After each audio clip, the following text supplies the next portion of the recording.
Bismillahirrahmanirrahim. Alhamdulillahi rabbil alamin. Wassalatu wassalamu ala asyrafil anbiya'i wal mursalin wa ala alihi wa sahbihi ajma'in. Rabbi shrah li sadri wa yassir li amri wahlul 'uqdatam min lisani yafqahu qawli. Subhanaka la ilma lana illa ma 'allamtana innaka antal alimul hakim. Rabbi shrah li sadri wa yassir li amri wahlul 'uqdatam min lisani yafqahu qawli. Allahumma anfa'na bima 'allamtana wa 'allimna ma yanfa'una wa zidna 'ilma. Assalamualaikum warahmatullahi wabarakatuh. Saya minta maaf atas kelewatan, ada urusan tadi perlu diselesaikan. Qadarallah ma syaa fa'al. Hadirin hadirat yang saya kasih sekalian, pertama sekali kita mengucapkan kesyukuran kepada Allah Subhanahu Wa Taala kerana memberikan kita peluang untuk duduk dalam satu majlis ilmu, satu taman daripada taman-taman syurga. Dan pertama sekali saya ingin memperkenalkan diri saya dahulu sebab ini kali pertama saya di sini. Nama saya Afif Azim Muhammad Yunus bin Muhammad Yunus, berasal dari Pulau Pinang. Dan saya graduan ataupun saya dari Universiti Islam Antarabangsa Malaysia, jurusan Fiqh dan Usul Fiqh. Kalau tuan-tuan kenal Ustaz Asri Sobri, kenal Ustaz Asri Sobri, saya satu sekolah dengan dia. Saja nak abang sama sekolah. Tapi itulah ala kulli hal. Alhamdulillah. Dan saya masih menyambung pengajian di UIA juga, di peringkat master. Doakan saya selamat menghabiskan pengajian insya-Allah. Dan kitab yang kita akan gunakan sepanjang pengajian kita insya-Allah di Anjung Quran Sunnah ini ialah kitab yang ditulis oleh anak murid kepada Syekhul Islam Ibn Taymiyah rahimahullah, iaitu Ibnul Qayyim Al-Jauziyah. Ibnul Qayyim Al-Jauziyah, kitab beliau Ad-Da'u wad-Dawa. Ad-Da'u wad-Dawa. Ad-Da'u wad-Dawa ialah kitab yang ditulis oleh Ibnul Qayyim. Dia asalnya bukan kitab. Dia adalah risalah untuk menjawab persoalan daripada seseorang lelaki yang bertanyakan kepada Ibnul Qayyim. Kita akan tengok nanti macam mana Ibnul Qayyim menghuraikan jawapan kepada soalan tersebut. Disebabkan kitab Ibn Qayyim ni ialah kitab yang unik pada nau'nya, iaitu faridun fi nau'ihi, sebab dia berpandukan Al-Quran dan Sunnah Nabi SAW. Kita nak mencucikan jiwa, kita tak boleh nak berpegang pada selain pada Quran dan Sunnah. Betul. Jadi kita mungkin tahu ada sebahagian orang ataupun manusia, mereka hendak menyucikan jiwa, mereka tidak berpandukan kepada Quran dan Sunnah. Mereka duduk tahannuth. Tahannuth ni maksudnya menyendirikan diri, duduk dalam gua, tak bercampur dengan orang, tak makan, tak minum dan sebagainya. Duduk bertapa, tu cara mereka menyucikan diri. Di mana benda tu tidak selari dengan Al-Quran dan Sunnah, bercanggah dengan Al-Quran dan Sunnah. Kerana Nabi Muhammad SAW, baginda sendiri, adalah manusia yang paling suci jiwanya. Tapi baginda masih menjadi manusia yang biasa, masih bergaul dengan manusia, masih makan seperti biasa, masih menggauli isteri baginda. Dan itulah tabiat manusia.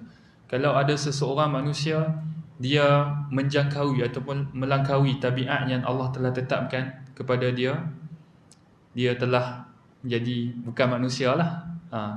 Bahkan binatang sendiri pun ada tabiat yang Allah ciptakan. Binatang pun boleh makan, boleh minum, boleh ada hubungan dengan pasangannya. Tapi ada orang dia nak mendekatkan diri dengan Allah, dia memilih jalan yang menyimpang, yang terpesong. Jadi itulah kita punya tazkiyatun nafs. Kita nak sucikan jiwa kita. Tazkiyah ini maksudnya ialah suci ataupun rahmat. rahmat daripada Allah. Jadi bagi sesiapa yang menginginkan rahmat daripada Allah Subhanahu Wa Taala, tidak mesti berusaha untuk menyucikan hatinya daripada ar-ran. Ran ni maksudnya titik-titik hitam yang Allah letakkan dalam hati manusia. Dalam Al-Quran Allah sebut bal rana ala qulubihim. Ran ke atas hati mereka. Kita akan tengok Ibn Qayyim akan bawa ayat Al-Quran pasal ran ni, insya-Allah. Dan beberapa lagi kitab Ibn Qayyim yang mungkin tuan-tuan ataupun hadirin-hadirat pernah belajar di sini, saya tak pasti. Kitab Ibn Qayyim yang lain seperti Ighathatul Lahfan juga berkenaan untuk menjawab syubhat-syubhat berkenaan tazkiyatun nafs ataupun tasawuf yang menyeleweng. Macam mana kita nak ikut cara yang betul untuk kita membersihkan hati dan jiwa kita daripada kotoran-kotoran dosa dan syubhat dan syahwat. Sebab apa? Syubhat dan syahwat ni ialah kita tidak boleh lari daripada dua benda ni dalam kehidupan manusia, iaitu syubhat dan syahwat. Kita mungkin boleh mengawal syahwat kita, tapi bila kita telah terkena syubhat, kita susah nak hilangkan. Seperti banyak orang awam, kita ni atas akidah Ahlussunnah, akidah fitrah. Tapi bila kita belajar satu akidah yang menyalahi fitrah kita, minta maaf cakap ilmu kalam lah. Ilmu kalam. Belajar ilmu kalam untuk kita tak nafikan matlamat mereka ialah untuk tanzihkan Allah, menyucikan Allah. Tapi mereka tidak balik kepada usul Islam yang sebenar, iaitu Al-Quran dan Sunnah, yang mana disebutkan oleh Imam Syekhul Islam Ibn Taymiyah dalam Aqidah Al-Wasitiyah. Kita tidak bercakap melainkan apa yang Allah cakap, apa yang Nabi Muhammad wasafallahu, apa yang Allah telah berbicara tentang dirinya dan apa yang telah Rasul bercakap tentang Allah. Dan itulah, bila ada orang terkena syubhat, dia susah nak tinggalkan syubhat tersebut. Kita minta Allah supaya jaga kita daripada terkena syubhat. Sebabkan syubhat ni, ulama salaf kata syubhat khattafah wal qulub dha'ifah. Syubhat ni dia menyambar, khattafah, wal qulub dha'ifah, dan hati ni dia lemah.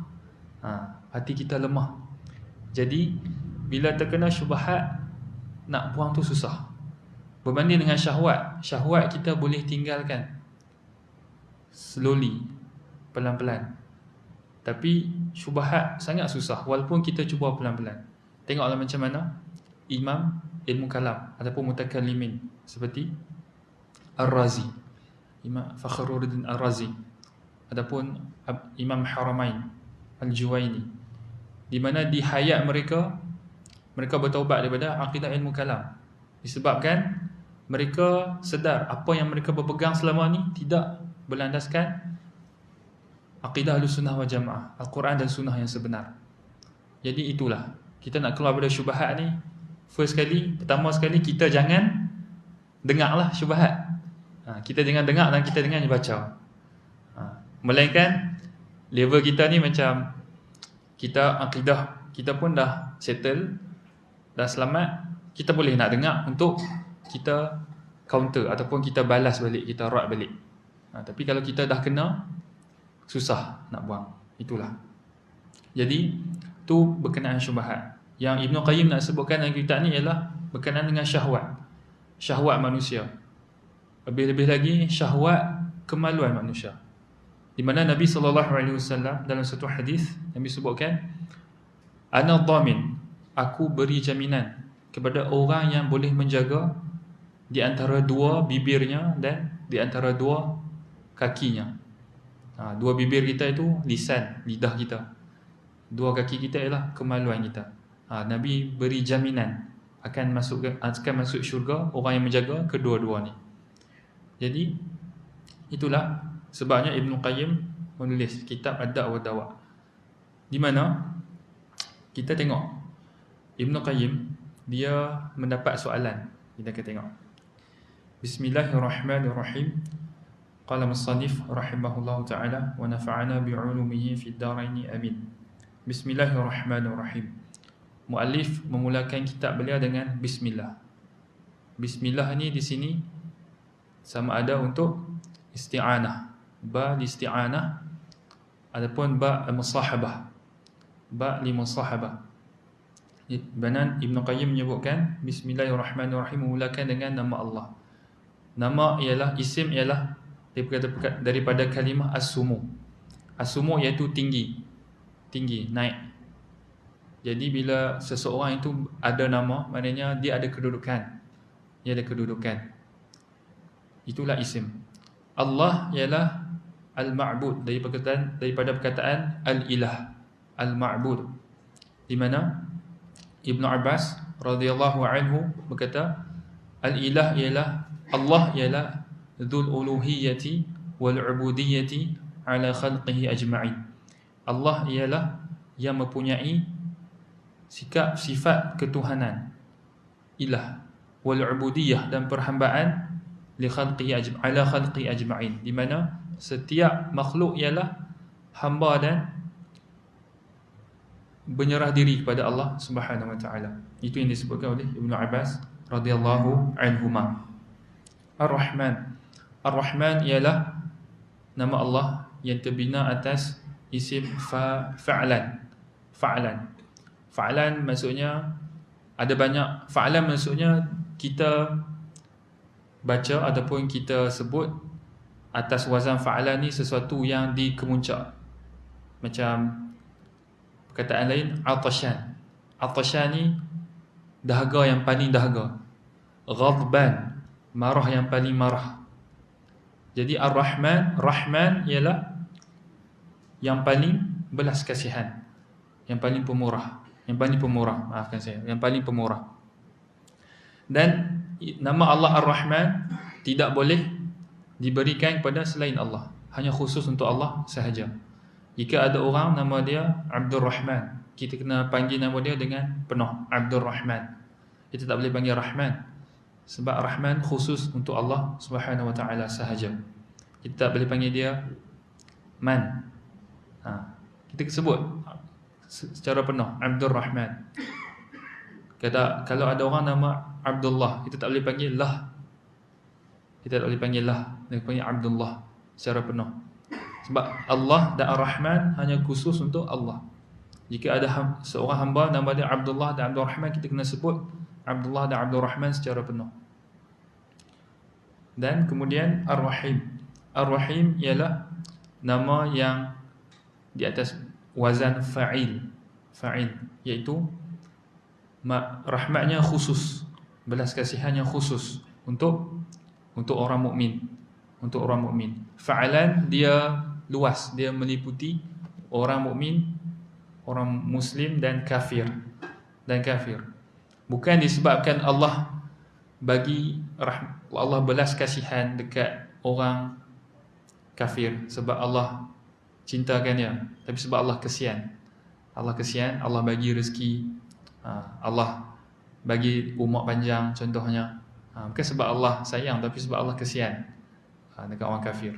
Itu kita kena. Ada orang mungkin dia tanya, kenapa orang kafir lebih berjaya daripada orang muslim?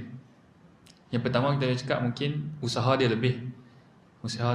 Orang muslim usaha kurang sikit. Adapun usaha sama, tapi orang kafir dapat lebih sikit. Kita boleh cakap itu pemberian Allah kepada dia, sebab Allah nak uji dia, dan Allah nak uji kita juga. Sebab Allah kesian dekat dia. Kemudian Ibn Qayyim menyebutkan wala haula wala quwwata illa billahil aliyyil azim, dan tiada daya dan kekuatan melainkan dengan pertolongan Allah Al-Ali Al-Azim.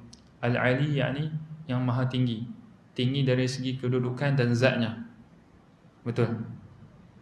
Dan Al-Azim, agung dari segi kedudukannya juga. ma taqulu as-sadatul ulama a'immatud-din radhiyallahu anhum ajma'in fi rajulin ubtuliya bi baliyah. Apakah pandangan ataupun pendapat sadatul ulama, para imam dan ulama a'immatud-din, imam-imam agama ini radhiyallahu anhum ajma'in, semoga Allah merahmati meradai mereka semua, fi rajulin ubtuliya bi baliyah, terhadap seseorang lelaki. Dia tak sebutlah lelaki ni orang yang tanya tu ke, penanya ataupun orang lain. Disebutkan secara umum. Mungkin si penanya, mungkin orang lain. Dan jika kita tidak tahu siapa yang bertanya tu, dia menyebutkan secara umum, kita boleh jawab secara panjang. Selagi mana seorang mufti jika nak bertanya, jika nak menjawab soalan yang ditanyakan kepada seseorang yang dia tidak kenal. Kalau dia kenal, mungkin jawapan dia lain, mungkin lebih pendek. Tapi bila disebut secara umum, tak kenal, kita boleh jawab secara panjang. Untuk apa? Untuk menghilangkan keraguan yang mungkin ditimbulkan, persoalan-persoalan yang ditimbulkan selepas itu. Jadi sebab tu kita tengok dalam kitab saya ni tak sampai 7 baris, 5-6 baris sahaja soalan. Tapi Ibn Qayyim jawab dekat 500 lebih muka surat. Itu adalah barakah Ibn Qayyim Jauziyah. Tentang seseorang lelaki yang ubtuliya bi baliyah, yang ditimpa dengan satu ujian. Kita nak tahu apakah ujian ni, kita tak tahu, disebut secara umum. Tapi bila kita menelusuri kitab ni, kita akan nampak ujian yang dikenakan kepada hamba ni, seorang lelaki ni, ialah ujian al-ishq, iaitu angau. Angau ni dia boleh jadi banyak bentuk. Angau mungkin angau dengan gambar. Sebab apa orang boleh sembah salib? Sebab apa? Bukan sebab dia suka pun, tapi sebab dia angau. Dia selalu tengok, dia rasa taksub, dia rasa takjub dengan pembinaan salib tu. Jadi dia angau, dia tak boleh nak tinggal. Ada orang dia angau dengan haiwan contohnya. Ishq dengan haiwan. Jadi dia tak boleh nak murnikan balik fitrah dia. Dan ada yang lebih teruk, orang yang angau dengan sesama jenis. Laki minat dekat laki, perempuan minat dekat perempuan. Di mana hari ini kita boleh nampak di sekeliling kita ataupun di luar sana ramai orang yang terkena dengan ujian ni. Dan ujian yang disebutkan dalam sini adalah angau, ishq. Wa 'alima annaha in istamarat bihi afsadat 'alaihi dunyahu wa akhiratuh. Dan diketahui bahawasanya jika penyakit ataupun ujian ini berterusan, akan memusnahkan, akan merosakkan ke atas lelaki tadi dunia dan akhiratnya. Wa qad ijtahada fi daf'iha 'an nafsihi bi kulli tariq. Dia telah berusaha sedaya upaya untuk menolak atau keluar daripada ujian tersebut, tapi dia tak dapat keluar. Fama tazdadu illa tawaqqudan wa shiddah. Bila dia cuba nak keluar, dia tidak dapat melainkan kesusahan dan kepayahan untuk dia keluar daripada ujian ni. Famal hilah fi daf'iha. Apakah hilah ataupun apakah cara untuk dia melawan ataupun dia menolak ujian tersebut? Wa ma tariq ila kashfiha. Dan apakah jalan untuk menyingkap ujian tersebut, untuk membuang ujian tersebut? Farahimahullah man a'ana mubtala. Semoga Allah merahmati mereka yang menolong orang yang diuji. Wallahu fi 'auni al-'abdi ma kana al-'abdu fi 'auni akhihi aftuna ma'jurin. Bila kita baca ni, wallahu fi 'auni al-'abd, ni adalah hadis Nabi sallallahu alaihi wasallam yang diriwayatkan oleh Abu Hurairah. Dan direkodkan oleh Imam Muslim dalam Kitab Al-Dzikr wa Du'a. Di mana orang yang bertanya ni, dia bila dia sebut hadis, dia bukan orang biasa-biasalah. Dia bukan orang biasa-biasa, dia ada ilmu. Di mana dia tahu jika seseorang menolong saudaranya, Allah akan menolongnya. Jadi dia sedang meminta pertolongan daripada Ibn Qayyim Al-Jauziyah. Fa'ajaba Syekh al-Imam al-Alim Syekh al-Islam Mufti al-Firaq Syamsuddin Abu Abdullah Muhammad bin Abi Bakar bin Ayyub Imamul Madrasah Al-Jauziyah bin Dimashq Al-Mahrusah radhiyallahu anhu. Kemudian Syekh ataupun Imam Ibn Qayyim Jauziyah, nama beliau ialah Muhammad bin Abi Bakar. Muhammad bin Abi Bakar. Digelar Ibn Qayyim disebabkan beliau ialah anak kepada pengetua Al-Jauziyah, sekolah Al-Jauziyah, Madrasah Al-Jauziyah. Ibn Qayyim, anak pengetua Al-Jauziyah. Okay. Alhamdulillah. Alhamdulillah, segala puji bagi Allah. Pujian bagi Allah, alhamdu, ialah pujian yang ikhtiari. Maksudnya seseorang tu memang layak dipuji walaupun dia tidak buat apa-apa. Berbeza dengan al-madhu. Al-madhu, dia, kita puji dia disebabkan dia ada jasa dengan kita. Dia ada jasa dengan kita, kita madah, kita puji dia. Tapi alhamdu ialah pujian yang berbentuk ikhtiari, dengan apa, sukarela. Kita sukarela, kita memuji dia disebabkan dia memang layak dipuji. Dan alhamdu hanya untuk Allah Subhanahu Wa Taala sahaja. Makhluk tidak layak mendapat alhamdu. Baik. ثبت في صحيح البخاري من حديث أبي هريرة رضي الله عنه عن النبي صلى الله عليه وسلم أنه قال ما أنزل الله داء إلا أنزله شفاء. Di dalam Sahih Bukhari, dalam kitab At-Tibb, kitab perubatan, di dalam Sahih Bukhari, Imam Ibn Qayyim membawakan hadis Abu Hurairah radhiyallahu anhu daripada Nabi sallallahu alaihi wasallam, baginda bersabda, "Ma anzalallahu da'an illa anzalahu shifaan." Allah tidak akan menurunkan penyakit melainkan Allah akan turunkan bersamanya ubat. Dan disebutkan dekat sini, kenapa Imam Ibn Qayyim menyebutkan dekat sini hadis daripada kitab perubatan. Hadis ni berkenaan dengan penyakit fizikal. Tapi dia, bila kita belajar usul fiqh, ada kaedah al-ibratu bi'umumil lafzi laisa bi khusus sabab.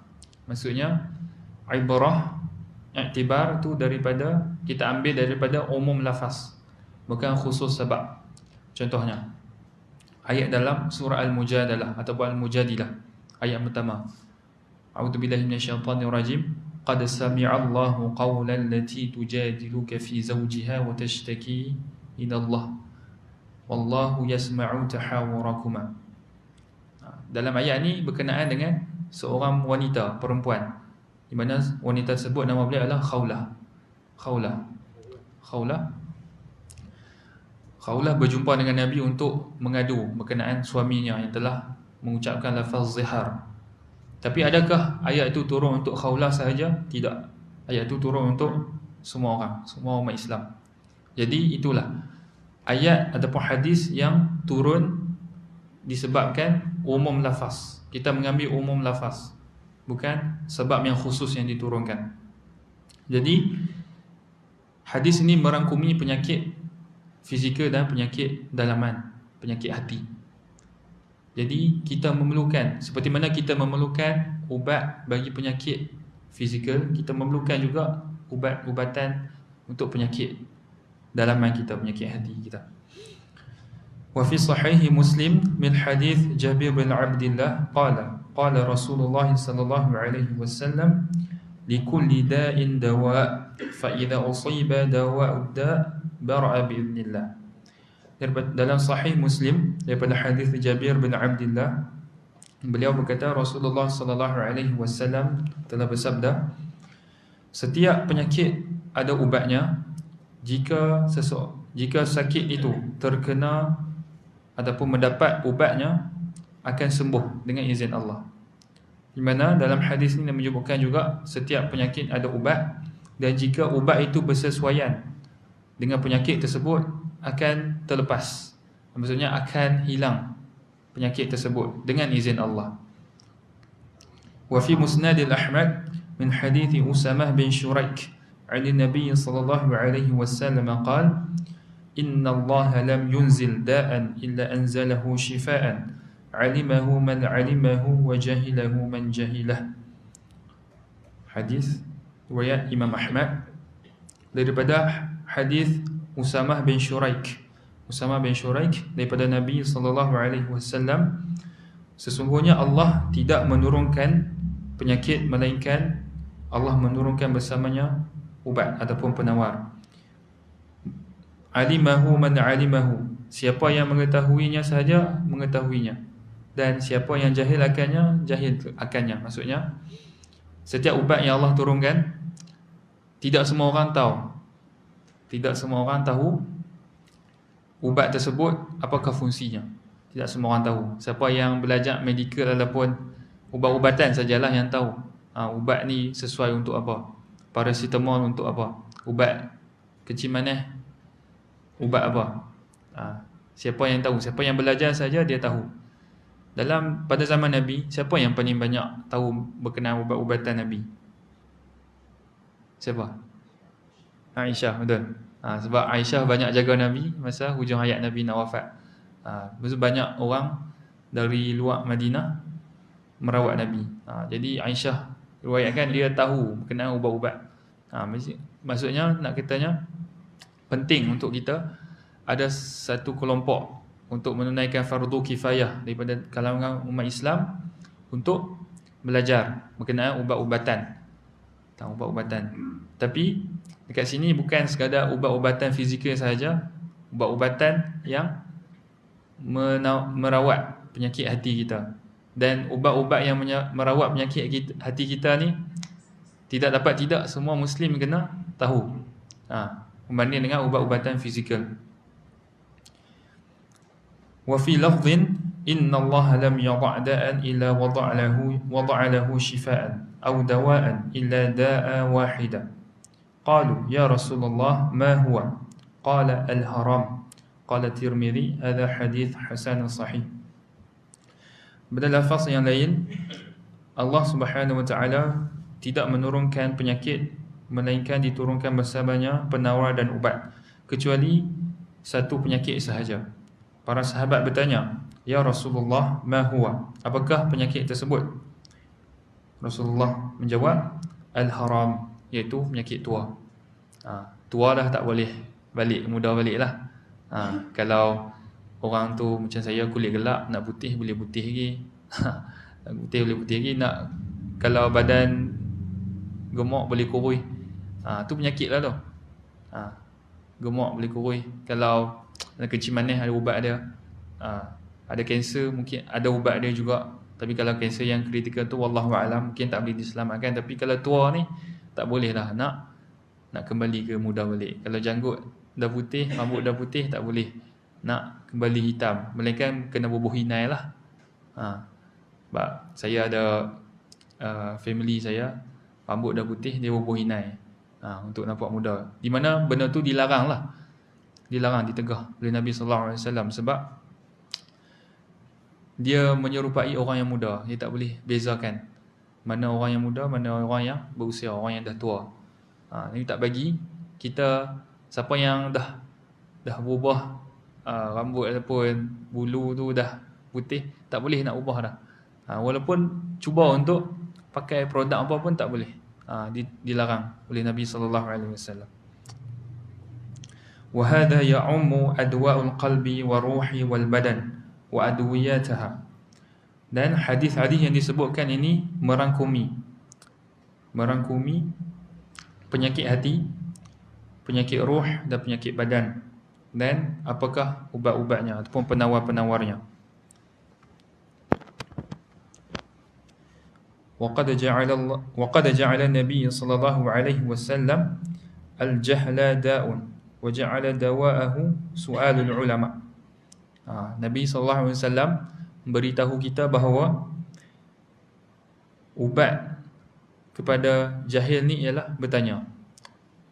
Kejahilan ni ialah penyakit Dan untuk merawatnya kena bertanya ulama lah. Jangan bertanya netizen. Kita kalau ada orang dia ada masalah rumah tangga contohnya, kan?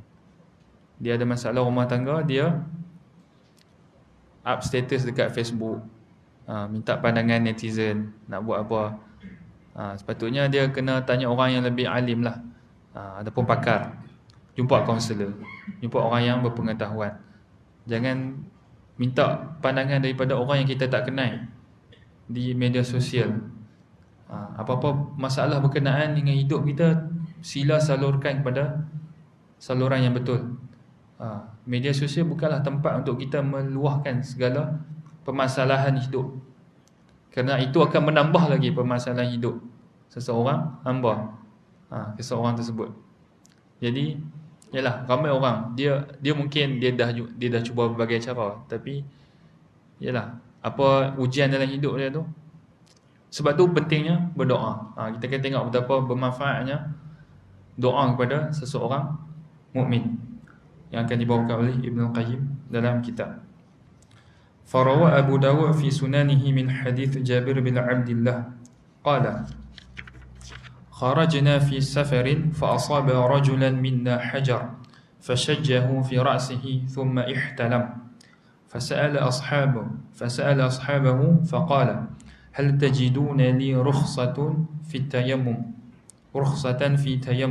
قالوا ما نجد لك رخصة وأنت تقدر على الماء فاغتسل فمات فلما قدمنا على رسول الله صلى الله عليه وسلم أخبر بذلك فقالوا قتلوه قاتلهم الله ألا سألوا إذا لم يعلموا فإنما شفاء العي سؤال إنما كان يكفيه أن يتيمم ويعصر أو يعصب على جرحه خرقة ثم يمسح عليها ويغسل سائر جسده.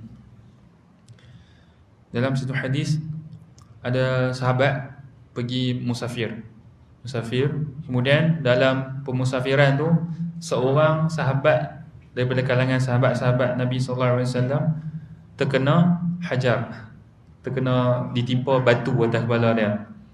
Fashajjahu fi ra'si, kemudian kepala dia terluka. Berdarah.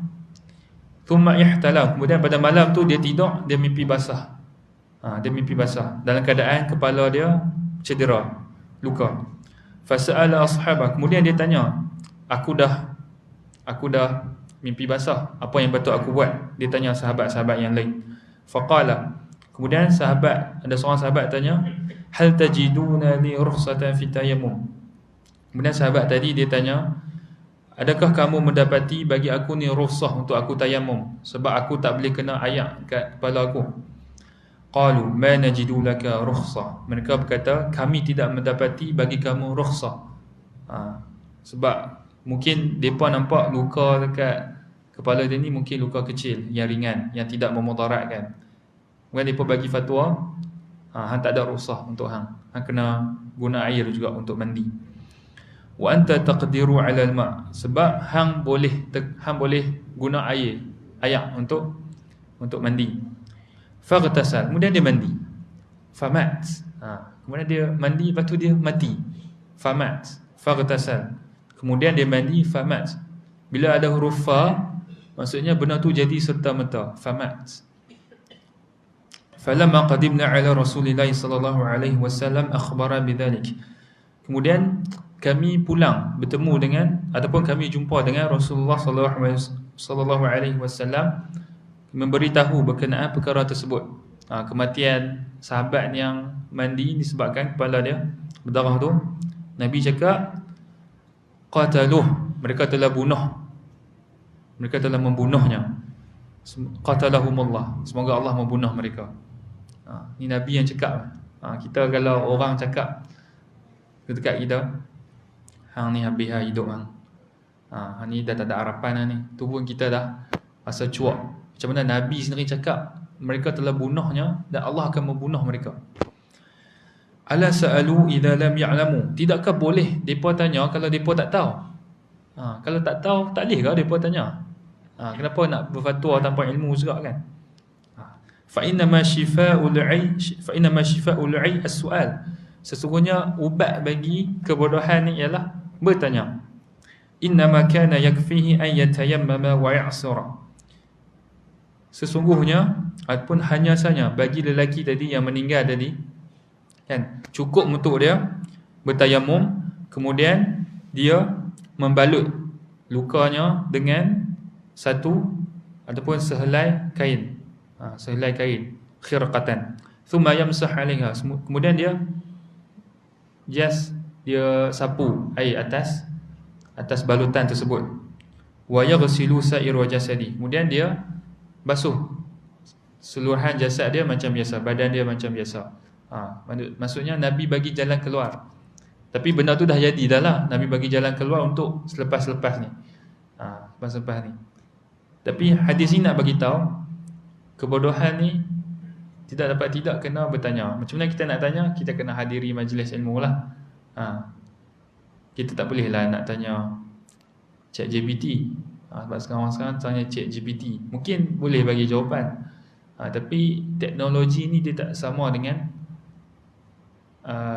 irsyadul ustaz, panduan guru. Macam mana Imam Syafi'i sebut dalam syair, aqilan tanala al-ilma illa bisit. Antaranya, kamu tidak akan mendapat ilmu melainkan 6. Antaranya adalah suhbatul ustaz, berdamping dengan ustaz. Kerana guru ni akan mengajar kita ketinggian ilmu tu macam mana. Tidak dengan teknologi. Macam siapa pernah dengar saya sebut, mungkin ada yang tak berkenan apa yang Dr. Mazhar sebut. Ada orang tanya kat dia, Dr. Mazhar, tak boleh ke kita tanya AI? Sebab sekarang kan ada AI boleh jawab macam-macam. Tapi apa yang Mazhar jawab macam tu lah. Mungkin AI boleh jawab, tapi adakah AI ni boleh membimbing seseorang untuk menjadi manusia? Berbanding dengan guru, suhbatul ustaz, tak sama. Jadi itulah kepentingan untuk kita hadir. Kalau kita tak mampu hadir secara fizikal, mungkin kita ada online, kita ada live. Tapi apapun, kita kena usaha untuk hadir secara fizikal selagi kita mampu untuk menuntut ilmu. Fa akhbara anna al-jahla da'un wa anna shifa'ahu as-su'al. Nabi sallallahu alaihi wasallam mengkhabarkan bahawa kejahilan itu ialah penyakit dan penawarnya ialah bertanya, as-su'al. Kita berhenti pukul berapa? Siapa nak tanya? Selalunya 8.30. Okey, lagi 15 minit. Okey. Waqad akhbara subhanahu 'anil Qur'an annahu shifaa'un. Faqala ta'ala: "Walau ja'alnahu Qur'anan a'jamiyyan laqalu laula fussilat ayatuhu a'jamiyyun wa 'arabiy. Qul huwa lilladhina amanu hudan wa shifaa." Dalam ayat ni Allah Subhanahu wa ta'ala mengkhabarkan bahawa Al-Quran itu ialah syifa. Ialah syifa. Qul huwa lilladhina amanu hudan wa shifaa. Al-Quran ni ialah penawar ataupun petunjuk bagi orang beriman. Wa qala wa nunazzilu minal Qur'ani ma huwa shifaa'un wa rahmatun lil mu'minin. Dan kami menurunkan Al-Quran ma huwa shifa', daripadanya itu shifa' wa rahmatul lil mu'minin. Min di sini minal Quran ialah min litab'id, iaitu menunjukkan bahawa Al-Quran ialah penawar bagi hati manusia, bagi siapa yang mentadabbur. Macam mana kita nak tadabbur Al-Quran? Pertama sekali kita kena baca tafsir lah. Kena baca tafsir. Sebab ada orang dia baca Quran, dia tadabbur terus. Baca surah Yasin contohnya. Bismillahirrahmanirrahim. Yasin wal Qur'anil Hakim. Innaka laminal mursalin. Sampai situ dia stop. Bila dia tadabbur, Allah tengah cakap innaka laminal mursalin. Engkau sesungguhnya ialah rasul. Dia cakap, akulah rasul. Macam mana? Tu kira tadabbur tak? Tak kira lah tadabbur, sebab dia tak baca tafsir. Macam Syekhul Islam Ibn Taymiyah tidak akan mentafsirkan satu ayat Quran melainkan telah membaca 100 tafsir. Dan dikabarkan Syekhul Islam telah mengkhatamkan tafsir ketika khutbah Jumaat dari surah Al-Fatihah sampai surah An-Nas, dalam khutbah Jumaat sahaja. Barakallahu fi. Dan yalah, wa minha huna li bayanil wa min huna li bayanil jinsi la li tab'id. Maafkan saya. Wa minha huna li bayanil jinsi la li tab'id. Maksudnya min daripada ayat ni untuk bayanil jins, maksudnya menerangkan Al-Quran itu, jenis Al-Quran itu ialah keseluruhannya ialah syifa. Tak kiralah ayat itu berkenaan dengan kisah-kisah para nabi. Jika orang yang membaca tafsir dan mentadabbur akan mendapati jalan keluar bagi masalah hidup. Dalam contoh surah At-Talaq, orang panggil ayat 1000 dinar. Ayat 1000 dinar, ayat dia, a'udzubillahi minasyaitonirrajim, wa may yattaqillaha yaj'al lahu makhraja wa yarzuqhu min haitsu la yahtasib wa may yatawakkal 'ala Allah fa huwa hasbuh innallaha balighu amri qad ja'ala Allahu kulli syai'in qadara. Ayat kenapa orang namakan ayat ni 1000 dinar? Sebab perkataan wa yarzuqhu min haitsu la yahtasib. Allah akan memberikan rezeki daripada jalan yang dia tidak sangka. Bila orang Melayu ni, dia nampak rezeki tu duit je lah. Sebab tu yang main 1000 dinar tu. 1 dinar ni berapa? Kalau kita tengoklah 1 dinar tak silap saya RM5 lebih. Sebab Jordan pakai dinar. Jordan dia pakai dinar. Ini RM5 lebih. So RM5, kita ambil RM5.5 lah. Kalau darab dengan 1000 dapatlah RM5.5. RM5.5. Bila telah lama didoktrin, telah percaya bahawa ayat ni kita baca kita dapat rezeki. Tak salah kita nak baca Quran, betul. Tapi apakah kandungan ataupun intipati yang kita nak pada ayat tersebut? Wa may yattaqillah. Allah bercakap wa may yattaqillah, siapa yang bertakwa pada Allah, yaj'al lahu makhraja. Allah akan buka kepadanya jalan-jalan keluar. Makhraja ni isim nakirah. Maksudnya bukan satu jalan, makhraja banyak jalan. Wa yarzuqhu min haitsu la yahtasib. Allah akan berikan rezeki pada jalan yang dia tak sangka-sangka. Wa may yatawakkal 'ala Allah fa huwa hasbuh. Siapa yang bertawakal kepada Allah, cukuplah Allah bagi dia. Jadi inti kandungan ayat tu ialah Allah nak suruh kita bertakwa, bukan nak suruh kita baca ayat tu untuk dapat duit. Tu ada orang dah silap. Betul. Dulu saya pun ingat macam tu, sebab ayat 1000 dinar kan. Kita bila dengar 1000 dinar, kita bayang duit. Kita ni bila kita dikaburkan dengan kebendaan, kita jadi terkena, kita terracun, tergoda. Itulah tabiat manusia pun. Jadi saya pernah cakap lah dekat satu tempat, dekat satu masjid ni, saya cakap kita bukan nak 1000 dinar tu. Kita nak tahqiq tauhid dan taqwa pada Allah. Tu yang Allah tuntutkan dalam ayat tu. Bila kita bertakwa, insya-Allah jalan keluar tu mesti ada. Allah tidak pernah zalim. Wa mallahu yuridu zulman lil 'abid. Allah tidak pernah menginginkan kezaliman kepada hamba-hambanya. Jadi kita tawakal pada Allah, percaya pada Allah. Rezeki tu sentiasa ada. Dan rezeki kita, ajal kita, pengakhiran kita, semuanya telah ditulis di Lauh Mahfuz qabla 50,000 sanah. Sebelum 50,000 tahun bumi dan langit diciptakan lagi. Jadi tak payah risaulah. Kita tak payah risau sebab Allah telah aturkan yang terbaik. Macam mana Ummu Salamah, suami beliau Abu Salamah meninggal.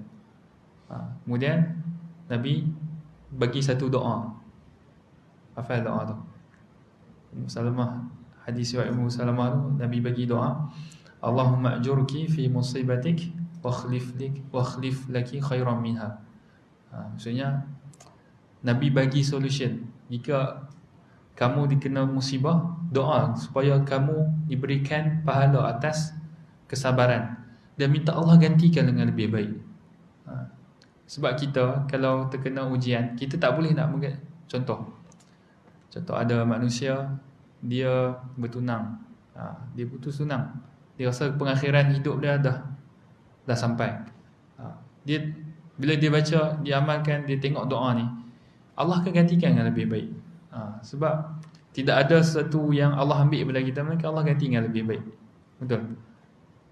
Jadi macam itulah kita kena tadabbur Al-Quran, sebab Al-Quran ni syifa, penawar bagi orang mukmin. Fa innal Qur'ana kulluhu shifa. Sesungguhnya Al-Quran keseluruhannya ialah syifa. Kama qala fil ayatil ukhra. Kama qala fi ayatil ukhra. Fahuwa shifa'un lil qulubi min da'il jahli wa syakki wa raib.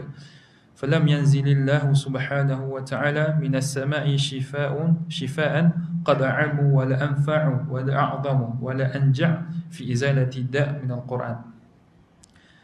Sesungguhnya Al-Quran tersebut ialah penawar bagi hati daripada penyakit jahil, keraguan dan kesamaran.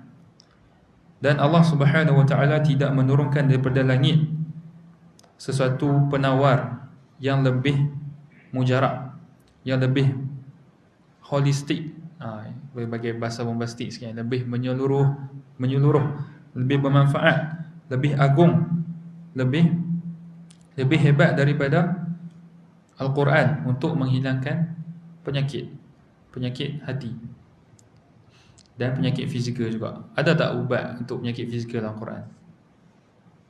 Ada tak? Ada.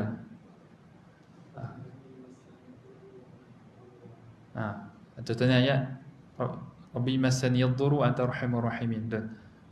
Ataupun ayat yang menyuruh kita untuk mengambil sebab untuk mengelak pada kena penyakit. Macam ayat-ayat yang biasa orang guna untuk dalil pahaman rokok kan, wala tulqu bi aidikum ila tahluka. Yang kamu campakkan diri kamu ke arah kebinasaan.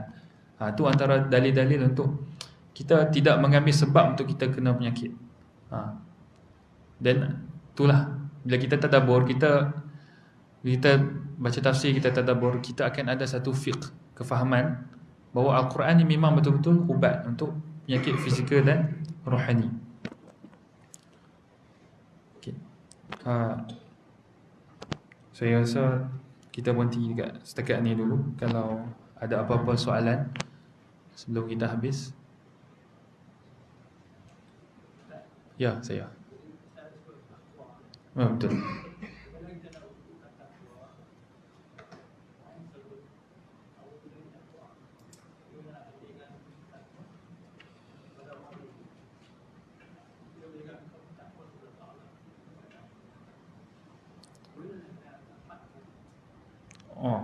Okey. Pertama sekali kita tengok apa itu maksud taqwa tu lah. Taqwa tu maksudnya dari perkataan wiqayah. Wiqayah ni maksudnya kita mencegah, kita menjaga. Ataupun dan membawa, bila kita mencegah, kita nak cegah satu benda tu, maksudnya kita takut benda tu jadi kat kita. Betul. Macam Allah sebut dalam surah At-Tahrim. A'udzubillahi minasyaitanir rajim. Ya ayyuhallazina amanu qu anfusakum. Wahai orang yang beriman, kamu peliharalah, kamu cegahlah diri kamu daripada nara, daripada neraka. Dan yalah, semua orang mesti ada harapan ataupun ada niat untuk mencapai maqam taqwa. Tidak dapat tidak. Sebab kita sebagai seorang Muslim, kita faham taqwa tu kita buat apa yang Allah suruh dan tinggal yang apa yang Allah larang. Betul. Jadi untuk capai maqam taqwa ni, kita manusia ada tiga kategori yang kita kena tahu. Yang pertama ialah zalimun li nafsi, orang yang zalim terhadap diri sendiri. Wa muqtasid, yang kedua muqtasid, orang yang sedang-sedang. Yang ketiga, yang terakhir, sabiqum bil khairat, orang yang berlumba-lumba mengajar kebaikan. Sabiqum bil khairat. Jadi untuk mencapai taqwa tu, orang yang zalimun li nafsi, taqwa dia kurang. Orang yang muqtasid, taqwa dia pun sedang-sedang. Orang yang sabiqum bil khairat, taqwa dia melebihi orang lain. Jadi macam mana kita nak cakap dekat orang kan, awak kena bertakwa kepada Allah. Maksudnya awak kena takut dekat Allah. Awak kena rasa muraqabatullah. pengawasan Allah. Bila kita belajar tauhid tauhid, 3 tauhid, asma wa sifat, rububiyah wa uluhiyah. Tauhid yang paling penting ialah asma wa sifat. Seperti yang disebutkan oleh Ustaz Asri. Asma wa sifat ni paling penting sebab kita tahu Allah As-Sami', Allah Al-Basir. Laisa kamithlihi syai' wa huwa as-sami'ul basir. Allah Maha melihat, Allah Maha mendengar. Bila kita beriman dengan nama-nama Allah, kita percaya Allah sedang melihat apa yang kita buat, Allah sedang mendengar apa yang kita cakap. Jadi kita akan rasa diperhatikan secara tidak langsung sebenarnya. Dan bila kita tak bertakwa dalam keadaan kita seorang-seorang, contohnya, Allah akan mencampakkan kehinaan dekat kita di hadapan orang. Maksudnya orang ramai akan jadi tak senang dengan kita bila kita berbuat dosa secara sembunyi. Dia akan disebutkan Ibn Qayyim dalam kitab. Jadi susah tak untuk mencapai takwa? Sangat susah. Tak semua orang boleh buat. Setiap orang ada dia punya struggle, ataupun dia punya kesusahan untuk capai. Even saya pun sendiri, bukanlah saya cakap ni saya yang paling baik, saya pun masih usaha untuk mencapai maqam taqwa tu. Sebab itulah kitab yang kita ingin bacakan ni sangat bermanfaat, sebab kita akan mencapai hakikat tauhid ataupun tahqiq tauhid yang sebenar bila kita ada rasa ihsan dengan Allah, muraqabah dengan Allah. Ihsan ni kita buat sesuatu secara betul-betul. Maksudnya kita persembahkan yang terbaik kepada Allah. Sebab daripada ihsan itulah kita akan mewujudkan taqwa, thamarah ataupun benih-benih taqwa dalam kehidupan kita, insya-Allah. Adakah soalan? Saya menjawab soalan?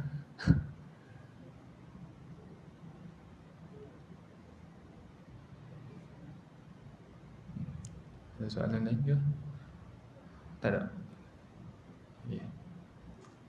Okay. Kalau tak ada, saya berhenti di sini dulu. Saya minta maaf pertama atas kelewatan, kedua atas kekurangan saya sepanjang saya menyampaikan. Semoga Allah membimbing kita untuk terus istiqamah menuntut ilmu, dan ialah ilmu yang bermanfaat tu ilmu yang membawa kepada khasyatullah. Sebab tu Allah sebut innama yakhshallah min ibadihi ulama. Sesungguhnya hanya sahaja Allah tak guna inna, Allah guna innama. Hanya sahaja orang yang takutkan Allah ini adalah ulama, orang yang ada ilmu. Jadi macam mana kita nak lebih takutkan Allah, kita kena tambah ilmu. Sebab apa? Nabi adalah orang yang paling takut dengan Allah, sebab Nabi adalah orang yang paling mengenal Allah. Bila kita lagi kenal Allah, bukan kita nak jadi Allah. Ada orang dia kenal, dia dah belajar pasal Tuhan kan, dia nak jadi Tuhan. Mana boleh. Kita apa buat, hakikat kita hamba, abdun. Dan abdun ni Allah menggunakan kepada Nabi Muhammad sallallahu alaihi wasallam dalam surah Al-Isra. Subhanalladzi asra bi 'abdihi. Bila Allah sebutkan abdun dalam surah Al-Isra ni, ialah abdun ni ialah maqam yang paling tinggi sebenarnya untuk makhluk Allah. Tidak ada gelaran lain melainkan paling mulia ialah abdun. Dan abdun tu digunakan kepada makhluk yang paling mulia pula, Nabi Muhammad sallallahu alaihi wasallam. Dan Allah sebut dalam surah Al-Fajr, di hujung surah Al-Fajr, fadkhuli fi ibadi. Masuklah dalam kalangan hamba-hambaku. Wadkhuli jannati. Hanya hamba-hamba Allah saja yang akan masuk ke dalam syurga. Bukan nak kata orang kafir itu bukan hamba Allah, dia pun hamba Allah juga. Tapi hamba Allah yang tidak beriman, yang menafikan perintah Allah dan sebagainya. Ini saya nasihatkan dari saya juga untuk kita sama-sama muhasabah. Okay, bila cakap pasal muhasabah ni, dia berkenaan amalan kita lah. Kita ni ada tiga peringkat. Pertama, kita mujahadah. Mujahadah ni maksudnya kita berusaha untuk beramal bersungguh-sungguh. Yang kedua ialah kita muraqabah. Masa kita beramal tu, kita tengok adakah amal kita tu elok ataupun tak elok bila kita persembahkan dekat Allah. Ya.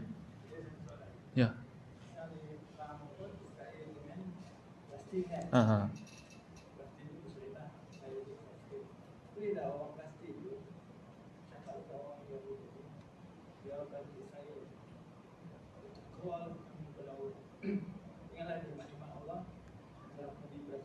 Mhm.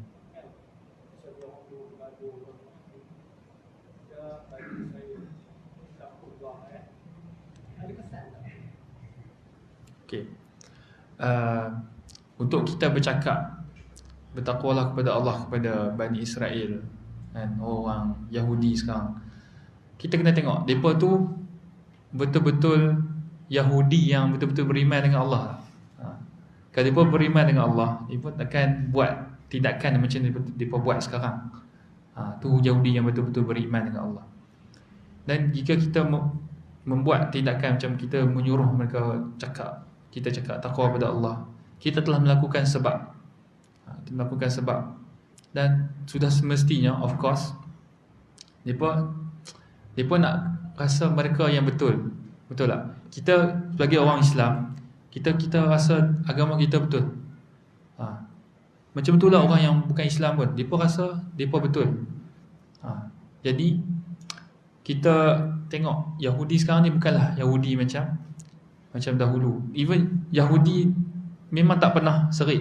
Sebab tu mereka disebutkan sebagai maghdubi alaihim, orang yang dimurkai oleh Allah. Nak kata Yahudi ni memang kita cakap apa pun tak jalan sebenarnya. Zaman Nabi Musa kan, apa yang paling teruk Bani Israel buat, paling teruk yang saya boleh cakap ialah arinallaha jahrah, tunjukkan kami Allah secara terang. Arinal tu paling kurang ajar lah. Allah dah matikan mereka, Allah hidupkan balik, dia pun nak tengok Allah dalam keadaan dalam depan-depan secara terang, secara zahir.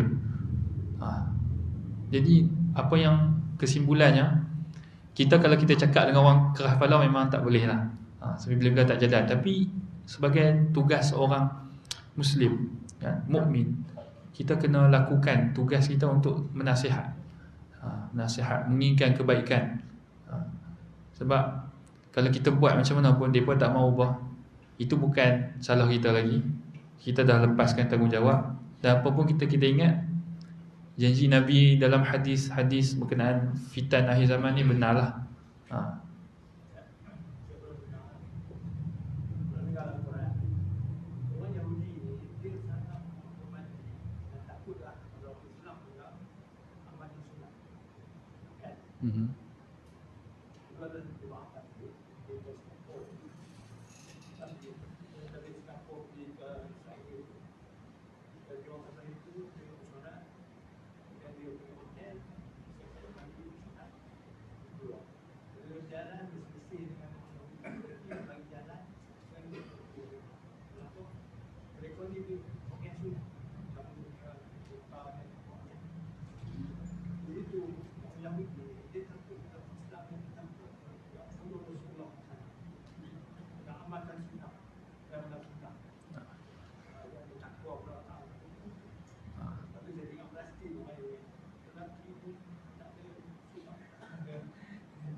Kita kena ingat Palestin ni ialah bumi orang Islam. Pertama sekali bumi orang Islam. Dan kita kena tengok orang Islam yang duduk kat Palestin tu macam mana. Sebab pernah ditanyakan kepada seorang syekh, saya tak ingat nama dia, bila Palestin akan kembali pada orang Islam. Kata syekh tu jawab, hatta tarji'u ila dinikum, sehingga kamu kembali pada agama kamu. Tengok kalau keadaan umat Islam sekarang dengan banyakkan syirik, khurafat, maksiat.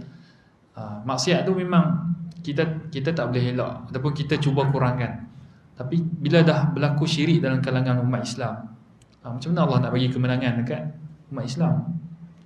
Sedangkan kita buat benda yang Allah murka. Betul tak?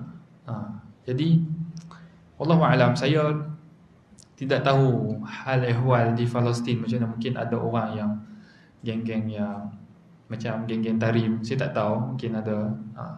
Tapi kalau ada orang macam tu, macam mana Allah nak buka balik pada Palestin kan? Tu kita kena sama-sama muhasabah.